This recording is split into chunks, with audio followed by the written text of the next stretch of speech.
Hi guys, my name is Sam and welcome back to our YouTube channel. और आज की इस video में हम बात करने जा रहे हैं फर्दर टॉपिक के बारे में।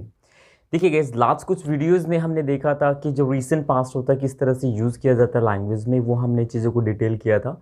और लास्ट वीडियो में मैंने आपको बताया था कि 4 टाइप्स के पास्ट होते हैं लैंग्वेज में, जो अलग अलग सिचुएशंस में यूज़ किए जाते हैं। जैसे कि मैंने आपको बताया था, एक सिंपल पास्ट होता है, एक रीसेंट पास्ट होता है, एक पास्ट ऑफ पास्ट होता है और एक अल्टीमेट पास्ट होता है।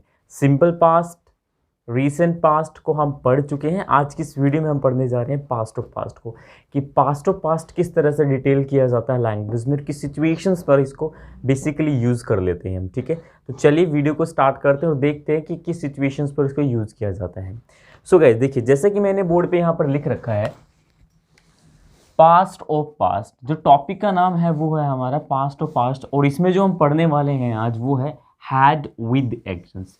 इसका मतलब क्या है कि हैड का यूज़ हम एक्शंस के साथ करेंगे। अब ये एक्शंस क्या होता है, जैसे कि मैं आपको हर एक वीडियो में ये चीज़ रिकॉल कराता हूँ कि एक्शंस का मतलब सीधा सा मतलब होता है काम से। आप कोई भी काम करते हैं तो उसको हम क्या कहते हैं, एक्शन कहते हैं, राइट। और एक्शन का सीधा सा मतलब आप ये भी समझ सकते हैं कि एक्शन होता है वर्ब, राइट। जब भी एक्शंस की बात की जाए तो उसका मतलब होता है वर्ब। ठीक है, अब क्वेश्चन हमारा ये बनता है कि इसको पास्ट ऑफ पास्ट क्यों कहा गया। ठीक है, ये तो हैड है, और हैड जैसे कि हम पढ़ते हैं इसको कहा जाता है पास्ट परफेक्ट टेंस। ठीक है, बिल्कुल वो भी सही है डियर। ठीक है, हम पास्ट परफेक्ट टेंस के नाम से जानते हैं इसको, बट लैंग्वेज में जो इसका नाम है, जो इसका यूसेज है, वो पास्ट ऑफ पास्ट की सेंस में किया जाता है। ठीक है, जैसा कि आप जानते हैं कि हमने डू फैमिली, बी फैमिली और हैव फैमिली को हम डिटेल किया। अभी तक जो हमने पढ़ा है, डू फैमिली कंप्लीट कर चुके हैं हम, बी फैमिली हम कंप्लीट कर चुके हैं। अभी हम हैव फैमिली को डिस्कस कर रहे हैं। हैव फैमिली का एक टॉपिक हो चुका है जो हमने रिसेंटली किया है, रीसेंट पास्ट, राइट। आज सेकंड टॉपिक है यहाँ पर जो है पास्ट ऑफ पास्ट। देखिए डियर, अब कंडीशन ये आती है कि जो हैड नाम का जो आपको वर्ड दिख रहा है, ये किस सिचुएशंस पर इंग्लिश में यूज किया जाता है। तो उसके लिए डियर एक कंडीशन होती है। क्या होती है?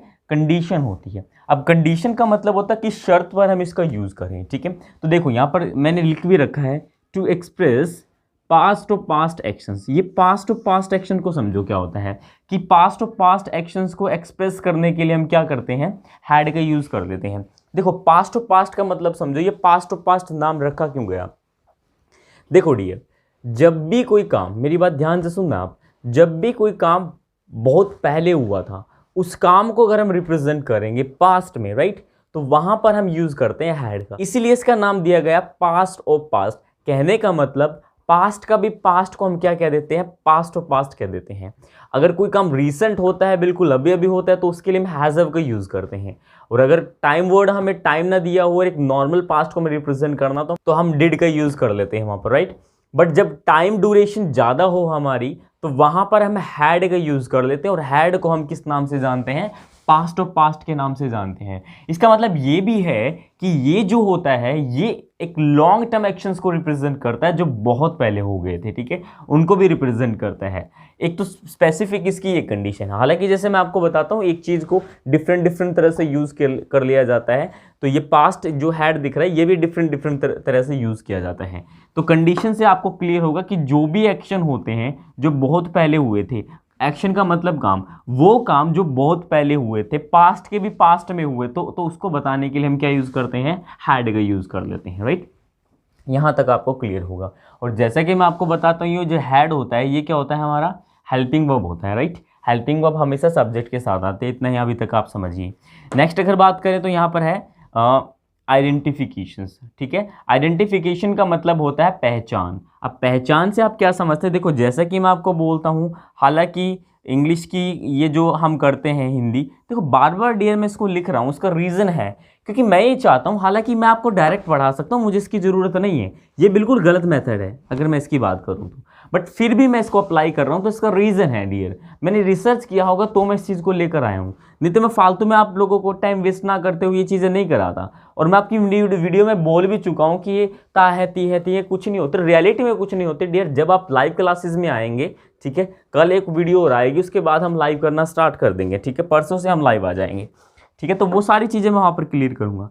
तो जितने भी वर्ड हिंदी में, ठीक है, जिनकी एंडिंग चुका था, चुके थे, चुकी थी, या आ था, ए, ई थी, ए थे, इस टर्म से हो, इस कोडिंग से हो, तो अधिकतर सेंटेंसेस किससे बनते हैं, हैड से बनते हैं। जैसे मुझे बोलना है कि मैं आप लोगों को हैज़ हैव पढ़ा चुका था, राइट, और मैंने बोला कि मैं आप लोगों को प्रोनाउंसिएशन की ट्रेनिंग बहुत सारी दे चुका था, आप मेरी वीडियो देख चुके थे, वो वहाँ पहुँच चुका था, वो MBA कंप्लीट कर चुका था, ठीक है। इस तरह की जो स्टेटमेंट होती है वो शादी कर चुकी थी, इस तरह की जो स्टेटमेंट होती है वहाँ पर डियर हम यूज़ करते हैं हैड का, ठीक है। हालांकि ये जो टर्म होती है मैं आपको सेंस को समझाने की कोशिश करूँगा, बट अभी के लिए फॉर द टाइम भी समझ लीजिए अच्छी तरह से, बाकी फिर हम आगे चीज़ें कर लेंगे। अब देखो ये हैड मैंने लिखा है क्योंकि हैड हमेशा सब्जेक्ट के साथ यूज़ किया जाता है, हेल्पिंग वर्ब होती है। तो देखिए जैसे कि मैं हर एक वीडियो में रिप्रेजेंट करता हूँ कि पूरी इंग्लिश में जहाँ पर एक हेल्पिंग वर्ब हो, एक हेल्पिंग वर्ब के साथ जितने भी हमारे डूअर होते हैं, जितने भी हमारे सब्जेक्ट होते हैं वो हम यूज़ कर लेते हैं। जैसे देखो डिड में भी हमने ऐसे किया था, I, you, they, we, he, she, it, any singular name और प्लूरल नेम के साथ हम क्या यूज़ कर लेते हैं, हैड यूज़ करते हैं। सिंपल लैंग्वेज में बोले तो सभी सब्जेक्ट के साथ हम क्या यूज़ करते हैं, हैड का यूज़ हम कर लेते हैं। यहाँ तक आई होप आपको क्लियर होगा, ठीक है। चलिए मैं आगे लेकर चलता हूँ, पूरा एक इंपॉर्टेंट मास्टर स्ट्रक्चर बता देता हूँ कि कैसे डिज़ाइन किया जाएगा, क्योंकि स्ट्रक्चर सबसे इंपॉर्टेंट है, उसी से हमारे जो सेंटेंसेस होते हैं वो बनेंगे। सो देखिए गाइस मैंने मास्टर स्ट्रक्चर्स यहाँ पर लिख दिया है, गिवन कर दिया है। अब देखो क्वेश्चंस का अगर हाँ कोई भी फॉर्मेट होगा, जब भी क्वेश्चन किया जाएगा किसी से तो ये फॉर्मेट हम यूज़ कर लेंगे, राइट। और अगर पॉजिटिव स्टेटमेंट को अगर हमें रिप्रेजेंट करना, दैट मीन्स क्वेश्चन का रिप्लाई देना है तो ये वाला रहेगा, और नेगेटिव सेंस में रिप्लाई देना है तो हम ये वाला फॉर्मेट हम यूज़ कर लेते हैं। अब देखो मैंने आपको बताया था कि यहाँ पर आपको दिख रहा है ये सब्जेक्ट है, जब भी क्वेश्चन बनाती है जो हेल्पिंग वर्ब होती है सबसे पहले आ जाती है, उसके बाद सब्जेक्ट आता है। पॉजिटिव में पहले सब्जेक्ट आता है फिर हेल्पिंग वर्ब आती है, और फिर नेगेटिव में पहले सब्जेक्ट आता है फिर हेल्पिंग वर्ब आती है, और नेगेटिव को डिनोट करने के लिए नॉट का हम यूज़ कर लेते हैं। अब एक चीज़ आपको दिख रही होगी कि ये AC जो 3 दिख रहा है, ये AC3 क्या है। मैं आपको हर एक वीडियो में बताता हूँ कि एक्शन को डियर शॉर्ट में क्या लिखा जाता है, AC लिखा जाता है, और A1 2 3 जो लिखा जाता है, ये 1 2 3 का मतलब समझ लो क्या होता है, वर्ब की first form of the verb, second form of the verb, third form of the verb. कहने का मतलब वर्ब की फर्स्ट फॉर्म, वर्ब की सेकंड फॉर्म और वर्ब की थर्ड फॉर्म। तो यहाँ पर AC3 का मतलब सीधा सा मतलब है कि जो भी एक्शन यहाँ पर हम यूज़ करेंगे, जो भी हम वर्ब यूज़ करेंगे उसको हम थर्ड फॉर्म में कन्वर्ट करके यूज़ करेंगे। और मैंने आपको बताया था कि पूरी जो हैव फैमिली होती है, पूरी हैव फैमिली के अंदर, जैसा कि मैं आपको हर एक वीडियो में रिप्रेजेंट करता हूँ कि जितनी भी हैव फैमिली होती है हमारी, हैज़, हैव, हैड और विल हैव, इसमें हम third form of the verb use करते हैं, third form of the verbs, ठीक है। हम third form of the verbs हम इसमें यूज़ कर लेते हैं पूरी हैव फैमिली के अंदर, ये मैं आपको बता चुका हूँ, राइट। अब देखो यहाँ पर जैसे कि आप जानते हैं कोई भी सब्जेक्ट रखेंगे एक ही हेल्पिंग वर्ब है, तो देखिए जी यहाँ पर जितने भी सब्जेक्ट आपको दिख रहे हैं सभी के साथ हैड यूज़ होता है। तो जितने भी सब्जेक्ट हम यहाँ पर रखेंगे चेंज कुछ होना नहीं है, क्योंकि वो चेंज तब होता है जब हेल्पिंग वर्ब एक से ज़्यादा हो, बट यहाँ तो एक ही है तो सभी के साथ यही आ जाएगा, ठीक है। तो जो भी आप बनाना चाहो, हैड यू क्या तुमने किया था, आई हैड मैंने किया था। जैसे मैंने बोला क्या तुम वहाँ गए थे, हैड यू गॉन देयर, मैं वहाँ गया था, yes I had gone there. नहीं गया था, no I had not gone there. और इस हैड नॉट को हैडंट कहा जाता है, क्या कहा जाता है, बिल्कुल सही कहा आपने, हैडंट हम इसको बोलते हैं, हैडन भी कह देते हैं। कुछ जो ब्रिटिशर होते हैं, नेटिव स्पीकर होते हैं, वह हैडन भी प्रोनाउंस कर देते हैं, ठीक है। ये चीज़ आपको समझ में आई है। अब देखो ये इस फॉर्म में डियर इसका यूज़ नहीं किया जाता। मोस्ट इंपॉर्टेंट बात आप सुनेंगे मेरी, ये जो टर्म होती है इस तरह से इस सेंटेंसेस का यूज़ नहीं किया जाता, इस टर्म से इसका यूज़ नहीं किया जाता है। हैड जो हमेशा यूज़ किया जाता है वो दो पेयर में यूज़ किया जाता है, ये एज ए कंडीशन इसको हम यूज़ करते हैं, वो मैं आपको अभी बताता हूँ कि ये किस सेंस में यूज़ किया जाता है। मोस्ट इंपॉर्टेंट बात, अब मेरी बात ध्यान से। सो गाइस देखिए ये जो हैड होता है ये दो सेंटेंसेस को, दो टॉपिक को लेकर चलता है। जैसा कि देखो दो काम को रिप्रेजेंट करता है, ज़्यादातर हैड के जो सेंटेंसेस आपको देखने को मिलेंगे वो दो काम को रिप्रेजेंट करने के लिए मिलेंगे। एक चीज़ समझो, देखो इधर जैसे मैं सेंटेंसेस बोलता हूँ, एक सेंटेंसेस आपने बहुत सुना होगा, जो ओल्ड पर्सन होते हैं वो ज़्यादा हमें पूछ लेते हैं सेंटेंसेस। वो बोलते हैं कि जब मैं स्टेशन पर पहुँचा तो गाड़ी छूट चुकी थी, डॉक्टर के पहुँचने से पहले रोगी मर चुका था। ये सेंटेंसेस हमेशा पूछ लिए जाते हैं, ठीक है।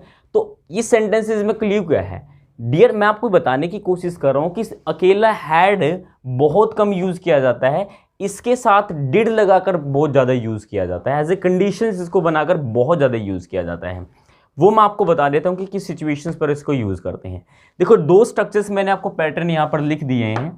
अब देखो एक चीज़ आपको समझनी है कि दो काम है, सपोज कर लीजिए, ठीक है, दो काम है, अब दो कामों में से जो काम पहले होता है उसके लिए हम कौन सा यूज करते हैं, पास्ट परफेक्ट यूज करेंगे। दैट मीन्स क्या यूज करेंगे, हम हैड का यूज करेंगे। और सेकंड जो काम होता है उसके लिए हम क्या यूज करेंगे, बिल्कुल सही कहा आपने, हम सिंपल पास्ट यूज करेंगे। दैट मीन्स क्या यूज करेंगे, हम डिड का हम यूज कर लेंगे। ये बात आप अच्छी तरह से समझ लीजिए। और ऐसा ही होगा, जो काम पहले खत्म होगा उसके लिए हम हैड यूज करेंगे, और जो काम बाद में खत्म होगा उसके लिए हम डिड यूज करेंगे। अब देखना जरा यहां पर ऐसा ही हुआ है, देखो इस पैटर्न देखो, पहले सबसे पहले आएगा सब्जेक्ट, राइट, उसके बाद क्या आएगा, हैड हम यूज करेंगे, और फिर हम एक्शन की, कहने का मतलब वर्ब की थर्ड फॉर्म मतलब वर्ब हम यूज करेंगे, और उसके नाम ये बिफोर नाम का जो वर्ड है ये यूज हम करते हैं, और फिर आता है सब्जेक्ट, और फिर आता है एक्शन की सेकंड फॉर्म।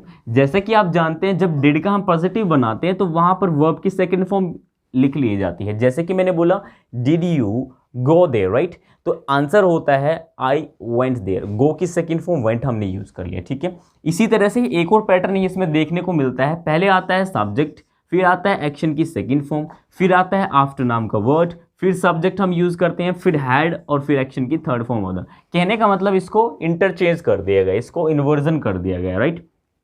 अब थोड़ा ध्यान से समझना। अब देखो मैंने बोला, ये सेंटेंस ही बना लेते हैं पहले। डॉक्टर के पहुंचने से पहले रोगी मर चुका था, ठीक है, डॉक्टर के पहुंचने से पहले रोगी मर चुका था। अब देखो यहां पर समझना, रोगी पहले मर चुका था ना, और डॉक्टर कब पहुंचा, बाद में पहुंचा, तो पहले वाला काम क्या है, नहीं, डॉक्टर का कैसे हो जाएगा, डॉक्टर नहीं होगा, पेशेंट वाला होगा। मैंने बोला डॉक्टर के पहुंचने से पहले पेशेंट मर चुका था, तो पेशेंट मर चुका था ना पहले, फिर डॉक्टर पहुंचा, तो पेशेंट को पहले लिखेंगे, और ये जो मरने वाला काम है ये किससे बनेगा, हैड से बनेगा। तो इस तरह से बनेगा, देखो जरा, the patient had died before the doctor केम, या रीच, इस तरह से भी कह सकते हैं आप, ठीक है। केम मैंने यहाँ पर यूज कर लिया। The patient had died before the doctor came, right, इस तरह से हमने यूज कर लिया कि डॉक्टर के पहुंचने से पहले रोगी मर चुका था। एक सेंटेंस ये हो गया, ठीक है। मेरे घर पहुंचने से पहले वो खाना बना चुकी थी, ठीक है। अब देखो खाना बनाने का काम कब है, वो बना चुकी थी मेरे घर पहुंचने से पहले, तो कैसे बोलूंगा, शी हैड prepared, ठीक है, she had prepared food before I reached। ये इस पैटर्न से बन रहे डियर। देखो यहां पर हमने had plus third form use कर ली है, और यहां पर आई और यहां पर सेकंड फॉर्म, ये वाला आई और second form of the verb हमने यहां पर यूज कर लिए। एक सेंटेंस ये हो गया, ठीक है, ये क्लियर है आप लोगों को। और सेंटेंस देखिए जरा, मैं इस तरह से मैंने बोला, मेरे वहां पहुंचने से पहले वो जा चुकी थी। देखना मेरा सेंटेंस, तो कैसे बोलूंगा, मेरे वहां पहुंचने से पहले वो जा चुकी थी। तो कहने का मतलब क्या, जाने का काम पहले हुआ है, और पहुंचने का काम बाद में हुआ। तो पहले जो काम होता है उसके लिए हम क्या यूज करते हैं, हैड यूज कर लेते हैं। तो पहला पैटर्न आएगा, तो कैसे बोलूंगा, she had gone, third form of the verb यहां पर यूज किया, she had gone before I reached, या फिर अराइव भी कह सकते हैं, राइट, ठीक है। और इसको रीच्ड मत बोला करो, ये ट होता है डियर, यहां पर इसको क्या बोलेंगे, रीच्ड, ट, ना कि ड, ठीक है। ये मैं आपको वीडियो बना चुका हूं, हालांकि एक और वीडियो में लेकर आऊंगा, ठीक है। क्लियर है आप लोगों को। तो इस तरह से सेंटेंसेस होते हैं, ठीक है। मेरे पढ़ाने से पहले आप हैज हैव पढ़ चुके थे, तो कहने का मतलब क्या, मेरे पढ़ाने से पहले आप हैज हैव पढ़ चुके थे। तो इसका मतलब समझो, आप हैज हैव आप पहले पढ़ चुके थे, तो कैसे बोलेंगे, you had studied has have before I taught. समझ रहे हो इधर, तो इस तरह की स्टेटमेंट पे हम यूज कर लेते हैं, ठीक है। तो कहने का मतलब क्या है, और सेंटेंस देखो जरा, ठीक है, मेरे बताने से पहले उसे पता चल चुका था, मेरे बताने से पहले उसे पता चल चुका था। कहने का मतलब मैंने बताया नहीं, उसके पहले पता चल गया। तो पता चलना किससे बनेगा, हैड से बनेगा। तो कैसे बोलूंगा, she had come to know. Come to know का मतलब होता है पता चलना है, गेट टू नो भी आप कह सकते हैं, तो गोट टू नो हो जाएगा, ठीक है। She had come to know, क्योंकि ये कम जो है यहाँ पर third form of the verb है, बिफोर आई टोल्ड, ठीक है। इस तरह से मैं सेंटेंसेस यूज करूंगा। तो इस पैटर्न से भी डियर सेंटेंसेस को यूज कर लिया जाता है, ठीक है। और इसी तरह से जो ये टर्म लिखे हैं ना मैंने, इस तरह से इसका ज़्यादा यूज़ किया जाता है हैड के केसेस में, क्योंकि हैड हमेशा अकेला बहुत कम यूज़ किया जाता है। इस तरह की कंडीशन ही बनाकर हम यूज़ कर लेते हैं डे टू डे कॉन्वर्सेशंस में, ठीक है। ये चीज़ आई होप आपको क्लियर होगी, ठीक है। चलिए इसकी बात करते हैं, इसको देखते हैं कि इसके सेंटेंसेस कैसे बनेंगे। इसका क्या होगा, जैसे कि आप जानते हैं आफ्टर का मतलब क्या होता है, के बाद होता है, बिफोर का मतलब होता है से पहले, ठीक है। अब देखो ये टाइम वर्ड को रिप्रेजेंट करता है, सपोज करो ये टाइम वर्ड है, राइट, ये एक पॉइंट है। अगर इस तरह से बाद का जो टाइम होता है तो उसके लिए हम क्या यूज़ करते हैं, आफ्टर हम यूज़ कर लेते हैं, राइट। और अगर इस टाइम से पहले की हम बात करें तो हम क्या यूज़ करते हैं, बिफोर नाम का जो वर्ड होता है हम उसका यूज़ कर लेते हैं, ठीक है। ये टाइम को एक स्पेसिफिक टाइम से पहले की बात होगी तो बिफोर, एक स्पेसिफिक टाइम से बाद की बात होगी तो आफ्टर नाम का वर्ड यूज़ कर लेते हैं, ठीक है। तो मुझे आपको ये भी बताने की ज़रूरत नहीं है कि से पहले यूज़ होता है के बाद यूज़ होता है, तो आप इस बात को समझ सकते हैं, डायग्राम मैंने आपको बता दिया। अब देखो किस तरह के सेंटेंसेस होता है। एक सेंटेंसेस में यहाँ पर ले लेता हूँ एक, जैसे कि मैंने बोला, हाँ ये ले लेते हैं। देखो मैंने बोला कि तुम्हारे जाने के बाद मैं उससे मिलने गया, मैंने ये सेंटेंस लिया तुम्हारे जाने के बाद, तो कैसे बोलूँगा। अब देखो सबसे पहले ये आएगा यहाँ पर, ठीक है, तुम्हारे जाने के बाद मैं उससे मिलने गया। सेंटेंस वही रहेगा, देखो जाने वाला जो फर्स्ट काम है वो कौन सा हमारा, ये वाला फर्स्ट है, कहने का मतलब ये फर्स्ट वर्क है और ये हमारा सेकंड है। बट हमने क्या किया है, बट इंटरचेंज कर दिया गया। हालांकि आप ऐसे भी बना सकते हैं, वैसे भी बना सकते हैं, कोई प्रॉब्लम नहीं है, मैंने समझाने के लिए लिख दिया कि आपको उस तरह से भी बना सकते हैं। अब देखो कैसे होगा, आपके जाने के बाद मैं उससे मिलने गया, तो कैसे बोलूँगा, आई went to meet her after you had gone, right। मैंने ये बोला I went to meet her after you had gone, तुम्हारे जाने के बाद मैं उससे मिलने गया, ठीक है। अब देखो यहाँ पर बहुत सारे सेंटेंसेस डिजाइन कर सकते हैं, जैसे कि मैंने बोला तुम्हारा खाना खाने के बाद मैंने खाना खाया, ठीक है। अब देखो कैसे बोलूँगा, I took food after, मैं आफ्टर यू भी कह सकता हूँ और कंप्लीट बोलना चाहूँ तो कंप्लीट भी बोल सकता हूँ। मैं ऐसे भी कह सकता हूँ after you had taken, right, taken food. Food कहने की जरूरत नहीं, क्योंकि एक बार यहाँ पर फूड की बात हो रही है तो जाहिर सी बात है फूड की बात है। आप ऐसा भी कह सकते हैं आई टुक फूड आफ्टर यू हैड, इतना भी कंप्लीट हो जाता है सेंटेंस अगर आप बोलना चाहें तो, ठीक है। तो इस तरह से भी डियर हम इसको यूज़ कर लेते हैं।